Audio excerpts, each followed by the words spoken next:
말씀의 마지막 부분에 보면 베냐민이 죄송합니다. 요나단이 자기 병기를 든 사람하고 둘이 딱 두 사람이 적진으로 쳐들어갔죠. 거기서부터 우리가 다시 말씀을 생각해 보려고 하는데요. 양쪽에 두 나라가 지금 전쟁을 하고 있는 상황이지 않습니까? 저쪽은 지금 군대가 몇만 명이 되는지 모를 정도로 어마어마한 군대가, 그리고 엄청난 무기를 가지고 와 있어요. 우리가 앞부분에서 생각해 보지 않고 지나간 부분이 있었는데요. 13장 19절부터 23절까지 그 마지막 부분에 보면 블레셋 족들은 철로 된 병기를 가지고 나왔어요. 칼이고 창이고 다 뭘로 만들었느냐? 철로 된 거예요. 철로. 그런데 이스라엘 쪽의 사람들은 철로 된 무기를 사울왕과 요나단 외에는 가진 사람이 없어요. 그러면 이스라엘이 가진 무기는 뭘까요? 구리로 만든 무기예요.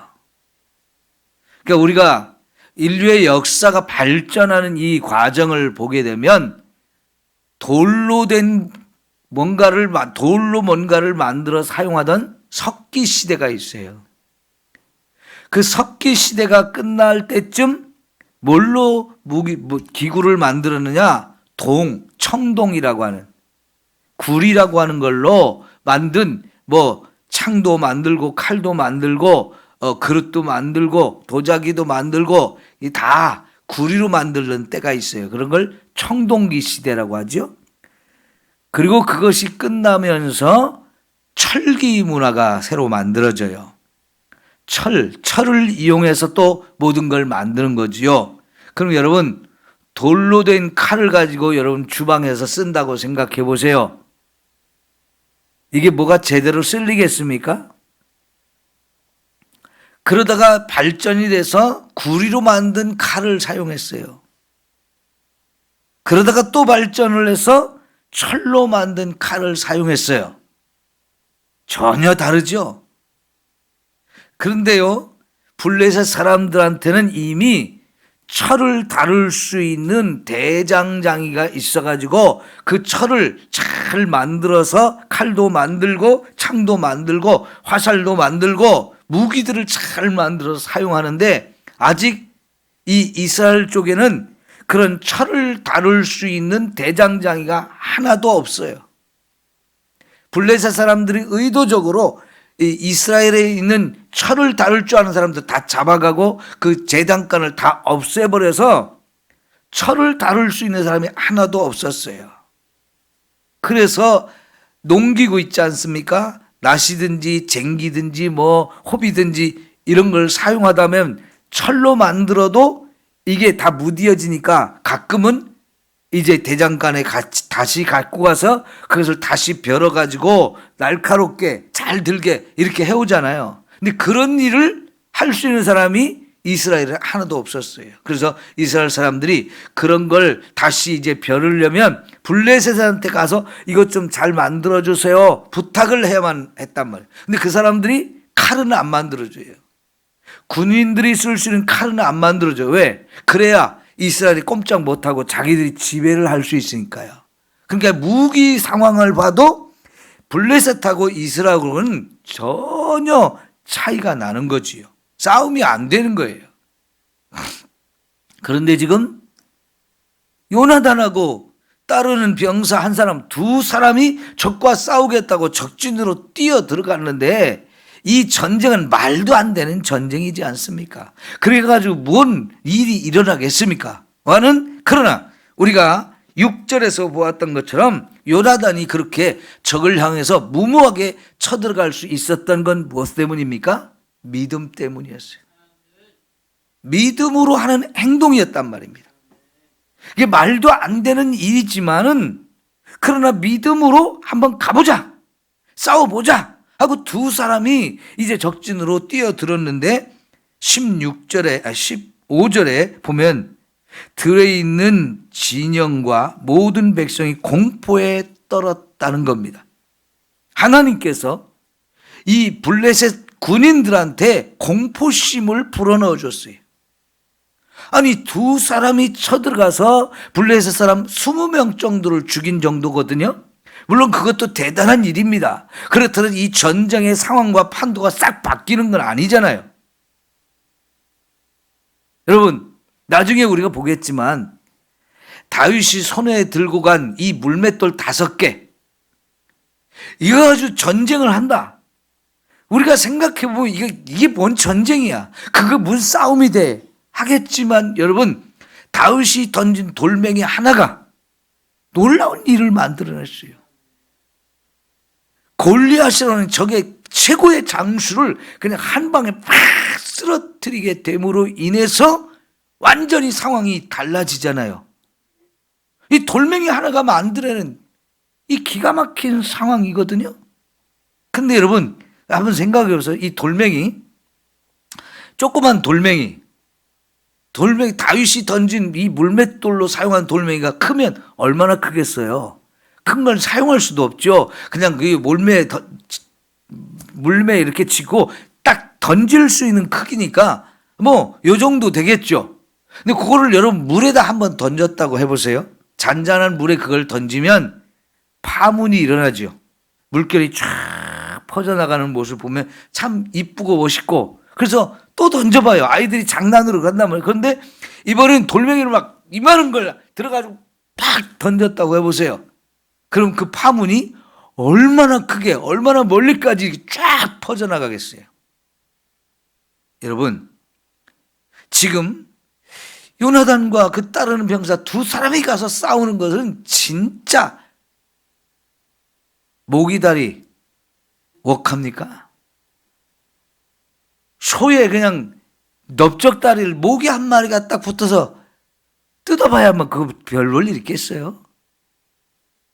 그런데 그거를 하나님이 사용하시는 거예요. 파문이 일어나듯이. 파문이 일어나요. 어떤 파문이 일어납니까? 순식간에 20명을 쳐서 죽였어요. 두 사람이 20명을 쳐 죽였어요. 10배 적을 쓰러뜨린 거죠. 근데 그걸로 끝나지 않고 이제 여러분 15절 보니까 들에 있는 진영과 모든 백성이 공포에 떨었다. 이 블레셋 사람들 산 위에 주둔하고 있던, 지금 여러분 여기 요나단이 쳐들어간 것은 산 위에 있는 적의 진지거든요. 근데 그 산 위에서 전쟁이 일어나고 있는데 저 산 밑에 들에 있는 그 진영까지, 거기 사람들까지 공포심이 싹 임하게 된 거예요. 누가 그렇게 했을까요? 싸움은 산 위에서 벌어지고 있는데 더 진영뿐만 아니라 백성들, 블레셋 백성들 전체에 공포심이 확 밀려들게 하신 겁니다. 여러분 공포가 찾아오면 사람 꼼짝 못해요. 군인들도 공포심이 사로잡히면 아무것도 할 수가 없습니다. 그래서 공포에 떨었고 부대와 노략군들도 떨었으며 땅도 진동하였으니 이는 큰 떨림이었더라. 여러분 이스라엘의 전체 사람들이 다 블레셋의 전체 군인들과 그 군대 뒤에서, 여러분 군대만 가는 게 아니고요, 군대가 출동을 하면 그 뒤에서 이제 많은 것을 보급해주는, 이거 보급해주는 사람도 있는데 그 군인들일 수도 있고 그 군인들 뒤에서 다른 백성들이 그걸 보급품을 또 보급해주는 사람도 있는 거예요. 옛날에 우리 6.25 때 전쟁 이야기를 들어보면요, 이제 막 전쟁이 막 벌어지는데 거기에 도시락도 갖다 줘야 되고 총알도 또 갖다 줘야 되고 병사들 환자를 또 뒤로 빼줘야 되고, 이런 걸 지객꾼들이 따라다니면서 했다는 얘기를 많이 들을 수 있어요. 군인들만 나가 싸운 게 아니고 그 뒤에 지게꾼들이 같이 따라다니면서 필요한 물자도 갖다 주고 물도 갖다 주고 먹을 것도 갖다 주고 뭐 무기도 갖다 줘야 되잖아요. 자꾸 쓰니까. 근데 거기서 이제 병사들 부상당한 사람도 뒤로 또 빼줘야 되잖아요. 이런 일을 군인들만 하는 게 아니고 일반 백성들도 해야 되는데 거기 노략군이라고 나왔잖아요. 부대와 노략군들도 떨었다 그랬고 그 사람들도 떨었고 땅도 진동했다. 땅이 진동하는 게 뭐예요? 지진이죠. 아니 전쟁이 일어났는데 갑자기 지진이 저쪽에만 있어요. 이스라엘 쪽에는 없어요.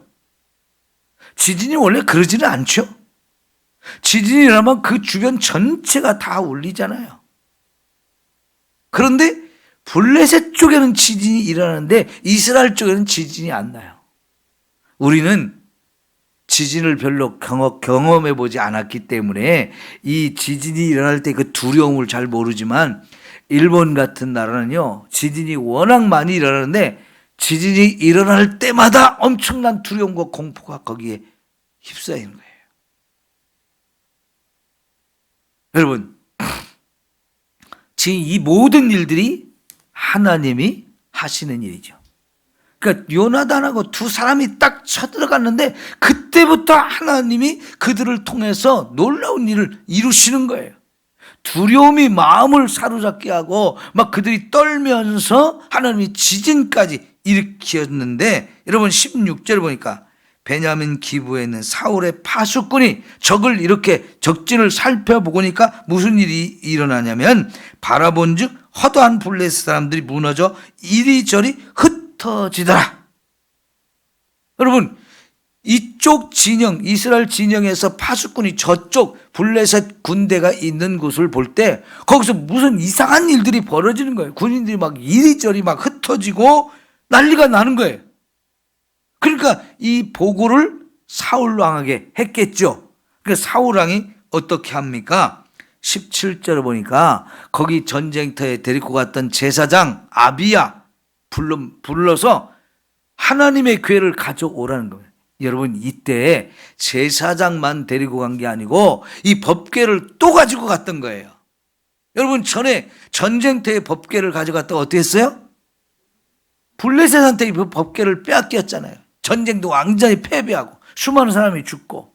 그런데 이번에 사울 왕이 전쟁터에 가면서 두려움이 너무 있으니까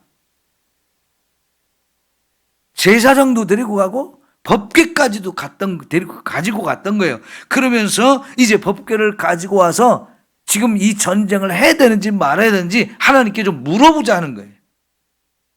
그런데 물어보려고 하는데 여러분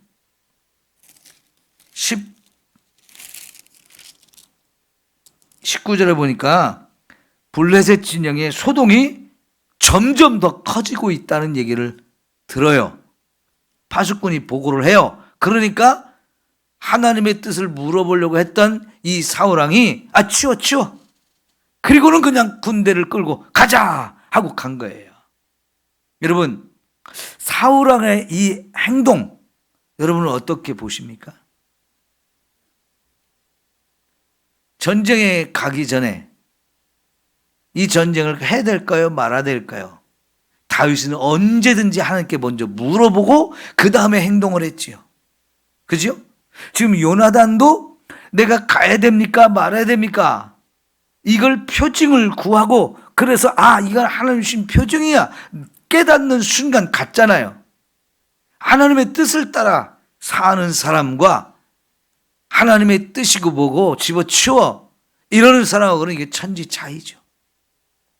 이미 사울 왕은 믿음을 다 잃어버렸어요.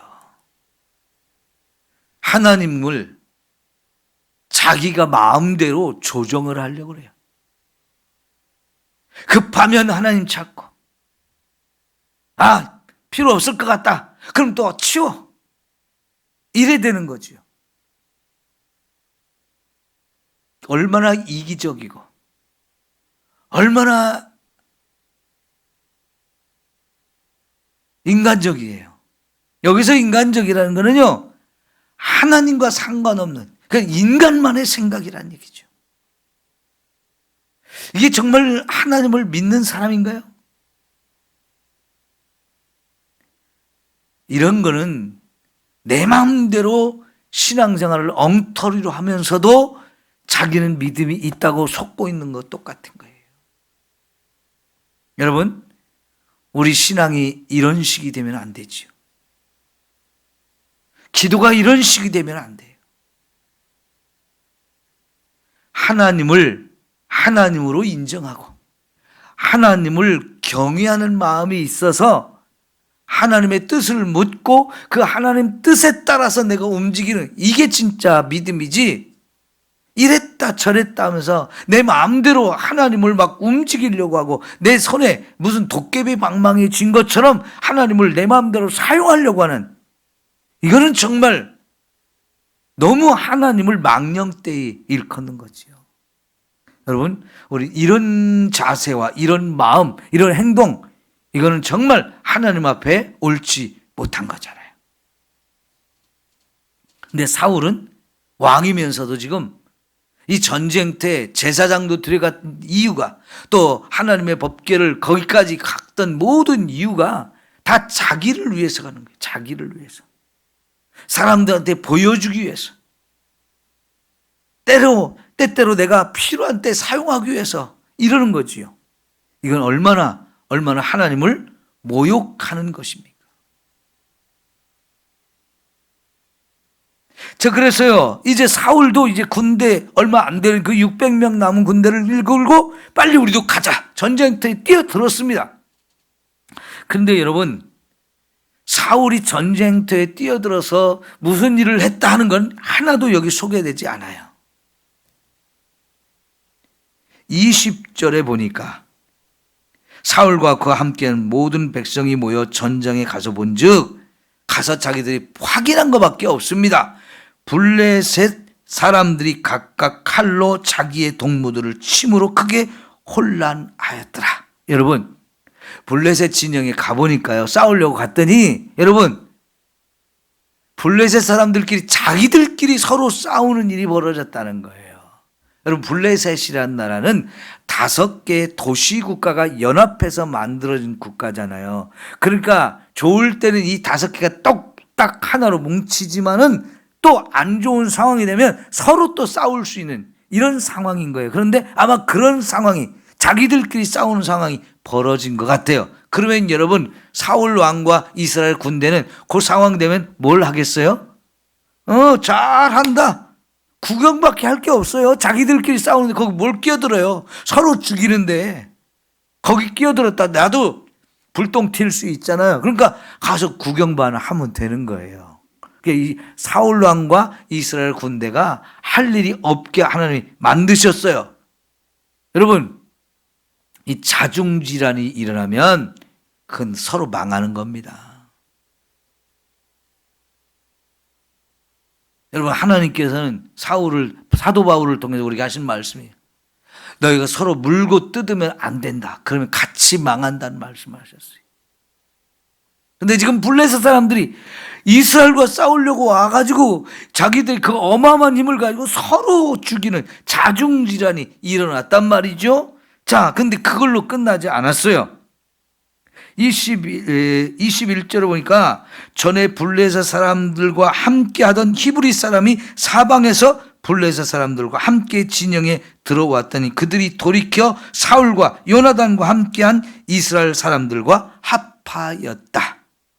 여러분, 블레셋 군대에는요, 이스라엘 사람인데 블레셋 군대에 들어가 있는 사람들이 있었다는 겁니다. 왜 이스라엘 사람들인데 블레셋 군대에 들어가 있을까요? 스파이가 아니에요.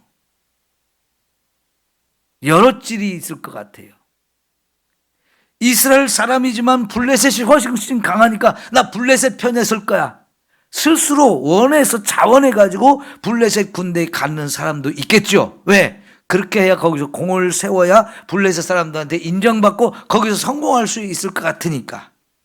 그런 사람도 있을 거고요. 또 때로는 블레셋 사람들이 이스라엘 사람 중에서 너 우리 군대에 들어와 하고 억지로 군대로 끌고 가서 블레셋 군대에 속한 사람도 있을 거예요. 그런 사람들이 이제 전쟁의 상황을 보니까 이게 블레셋이 불리하게 됐어요. 그러니까 이 사람들이 블레셋에 끼어 있다가 다 나와서 이스라엘 군대로 들어온 거지요. 여러분, 놀라운 일이 벌어진 거예요.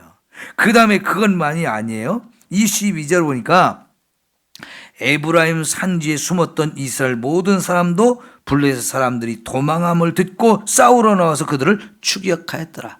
여러분, 3,000명이 모였던 이스라엘 군대가 있었잖아요. 그런데 그들이 두려워가지고 도망가서 여기저기 다 숨었었는데 600명만 남았던 그 사람들 중에 이제 떠나고 도망갔던 이 군인들이요, 숨어서 이 상황이 어떻게 되나 보고 있다가 블레셋이 도망가고 있다는 얘기를 듣고 막 다 뛰어나온 거예요. 갑자기 이스라엘 군대가 많아졌어요. 여러분, 이 모든 것이 누가 했어요? 자, 23절의 마지막 결론이 뭐라고 합니까? 여호와께서 그 나라의 이스라엘을 구원하셨다. 이 전쟁은 요나단이 시작했지만 모든 것을 하나님이 하셨어요. 사울 왕이 한 것 아무것도 없어요. 이스라엘 군대가 한 것 별로 없어요. 하나부터 열까지 모든 것을 하나님이 하셨어요. 그래서 결론적으로 성경은 우리에게 가르쳐 줍니다. 여호와께서 그날 이스라엘을 구원하셨다.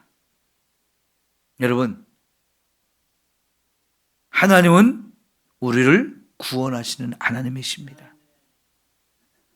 하나님이 구원하시는 거. 여러분, 우리가 어떻게 천국 가나요?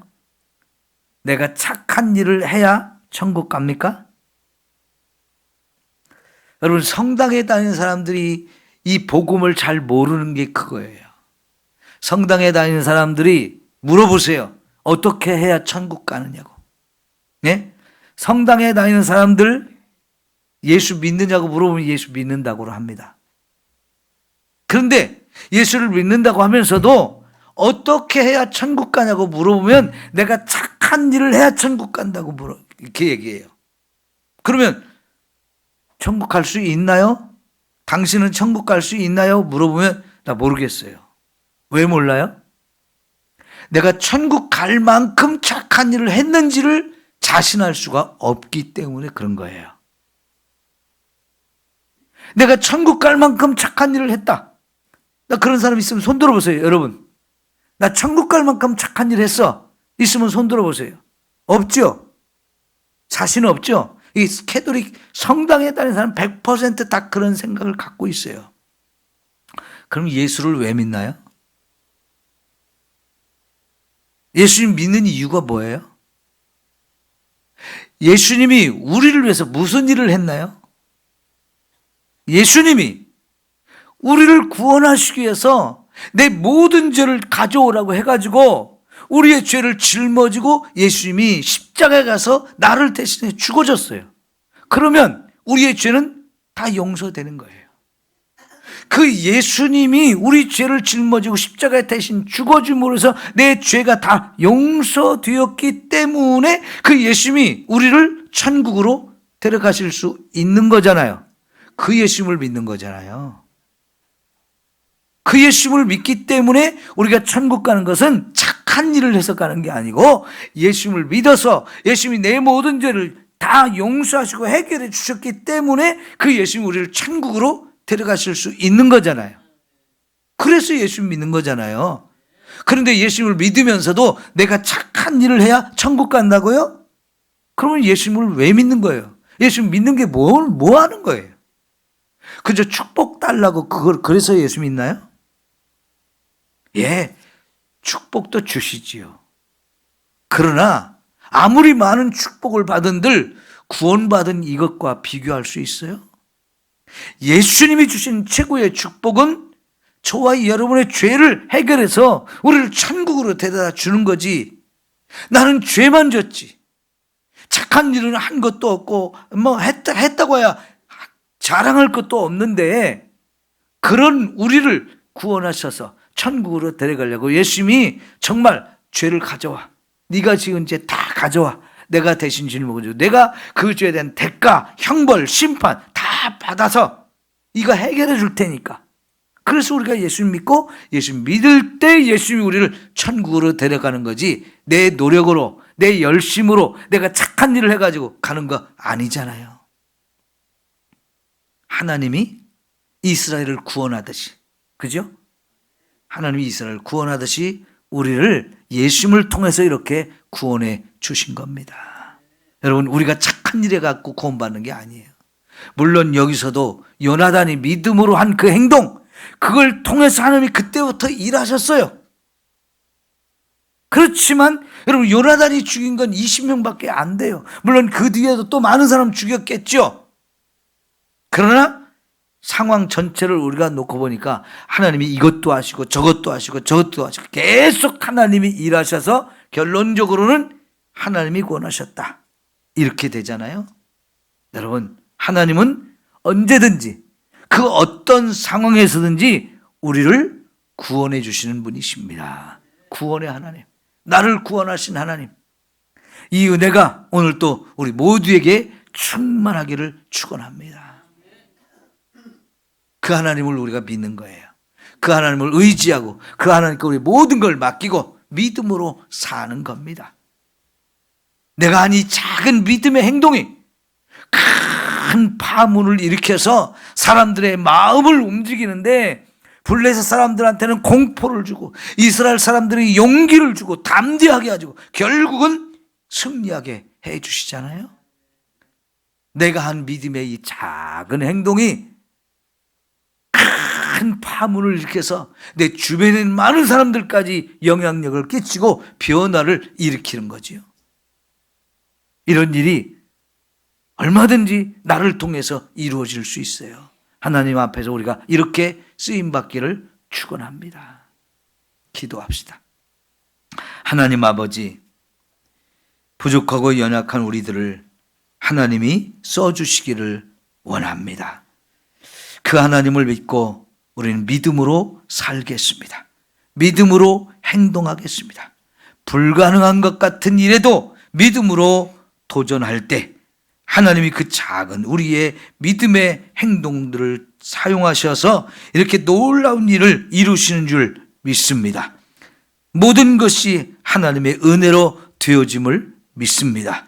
주여, 큰 영향력이 일어날 수 있도록 축복해 주시어서 우리 교회도, 우리의 가정에도, 이 나라에도, 우리가 일하는 곳에서도 우리 하나님의 성도들이 선하고 아름다운 영향력을 끼치며 살게 하여 주옵소서.